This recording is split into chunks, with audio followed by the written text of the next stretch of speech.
جاگنے والے کسی بانگ درا سے دل ہو۔ اچھا جی، السلام علیکم۔ ابھی کل گزری ہے 21 اپریل، علامہ اقبال کی ڈیتھ اینیورسری، اور اپنے کچھ تھاٹس اس موقع پر اظہار کرنا چاہوں گا۔ وہ یہ ہیں کہ پچھلے 2-3 سالوں سے زیادہ تر میں نے اپنا کانٹینٹ رکھا ہے یہ غزہ کے اوپر، فلسطین کے اوپر، اس سے نہیں ڈسکنیکٹ کیا۔ اور جب یہ ایشو شروع ہو رہا تھا، بڑے لوگ کہتے تھے جی یار یہ باقی چیزوں کی بات کرو، یہ کیا خالی غزہ اور فلسطین کو لے کے بیٹھے ہوئے، اور میں کہتا تھا ہمیں سگنیفیکنس کا پتہ ہے آگے کیا ہوگا۔ اللہ کا شکر ہے جتنا ہمارا یہ 2-3 سال کانٹینٹ تھا، ہم غزہ اور فلسطین سے نہیں ہٹے۔ بالخصوص میں کہتا ہوں ایسٹ یروشلم بہت امپورٹنٹ ریجن ہے، اس سے نہیں ہٹے ہم۔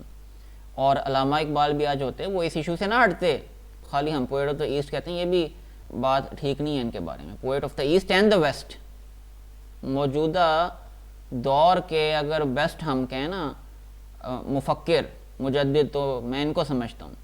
اور انہوں نے جس طرح فلسفہ، مذہب، سیاست اور شاعری، ان ساری چیزوں کو پرویا آج کے دور میں، سب سے بہترین ہے۔ اس سے میں چاہتا ہوں میں سارے کانٹینٹ کو لے کے چلوں، فلسفہ بھی، یہ شاعری، میرا پہلے اس سے نہیں چل رہا تھا، پالیٹکس، اپنے ملک کے ایلیمنٹس، لیکن میرا دل یہ بات نہیں مانتا کہ ایک جینوسائیڈ چل رہی ہو، مقدس مقامات پہ جینوسائیڈ چل رہی ہو، اور جی ہم اس ٹائم کی بات کر رہے ہوں سائنس ان دا قرآن، یا کوئی ہم فلسفی بات کر رہے ہوں، کوئی ہم ادھر ادھر کی بات کر رہے ہوں، یہ دل نہیں مانتا۔ اور یہ تو مسلمانوں کا فرض بنتا ہے کہ سارے مسلمانوں کا فرض بنتا ہے کہ اس ایشو سے نہ ہٹیں۔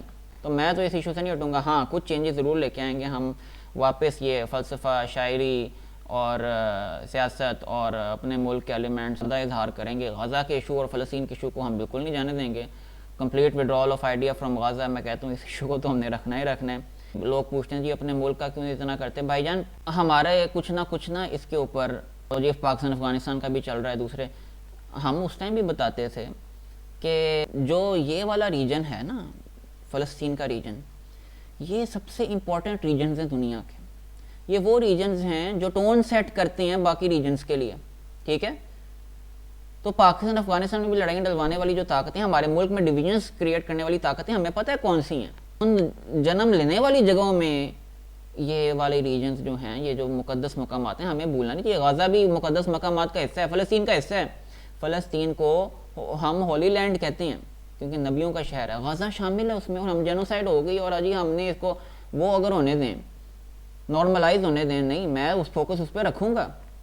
ٹون ادھر سے سیٹ ہوتی ہے، اقبال نے بھی اس چیز کا بتایا تھا، ہمیں بھولنا نہیں چاہیے۔ اقبال نے چیلنج کیا تھا برٹش کلونیلزم کو، میں ہمیشہ بتاتا ہوں، آپ لوگ سمجھتے نہیں اس بات کو کہ اس ٹائم بھی فلسطین جو تھا وہ برٹش کے ہاتھ میں تھا، اس کی ایڈمنسٹریشن۔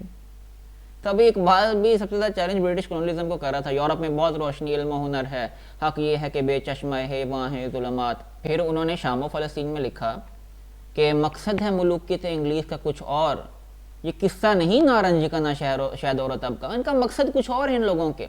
انہوں نے اس ٹائم پہ چیلنج کیا برٹش امپائر کو جب یہ اپنے تقریباً پیک پہ تھی، اس ٹائم چیلنج کیا۔ بڑا حوصلہ چاہیے ہوتا ہے۔ آج کل ہمارے یہ نوجوانوں کو دیکھیں، امریکہ کے خلاف بولتے ہیں، پبلکلی ہمارا کانٹینٹ شیئر کرتے کرتے ان کے ہاتھ پیرالائز ہوئے ہوتے ہیں۔ تو یہ حالات ہیں سوشل میڈیا کے اوپر، مطلب بولنے والا، ہم کہتے ہیں ایمان کا دوسرا تیسرا حصہ ہے، اس میں بھی یہ سارے ٹھپ ہوئے ہوتے ہیں، اور وقت کے ساتھ جو ہے ان کی ٹون گرتی ہے، اور اسرائیل دیکھ رہا ہوتا ہے سارا ان کی ٹون۔ پھر دوسرا ہوتا ہے جی آپ اپنا بہتر اکوپمنٹ یوز کیوں نہیں کرتے، جی یہ کیا، وہ بھائی جان کوئی بہتر اکوپمنٹ بھی یوز کریں گے، مسئلہ وہی ہے، لوگوں کو کارپوریٹ ریکگنیشن صرف چاہیے ہوتی ہے۔ کارپوریٹ ریکگنیشن کیوں صرف چاہیے آپ کو؟ انہوں نے صرف اینڈ پہ یہ دیکھنا ہے جی کون سے چینلز ہیں جن کو جی کارپوریٹ وہ حاصل ہے، جن کے پیسہ جن کے پاس زیادہ ہے۔ تو یہ بڑی ڈیزیزڈ مائنڈ سیٹ ہے۔ بھائی ہم کس طرح انڈیویجول بریلینٹ لوگوں کو اوپر لے کے آئیں گے اس طرح؟ تو یہ کچھ ریفلیکشنز تھی، انشاءاللہ ہم اپنے چینل میں تھوڑی چینجنگ بھی لے کے آئیں گے، باقی چیزوں کو بھی امبائب کریں گے، اور اس کے ساتھ السلام علیکم۔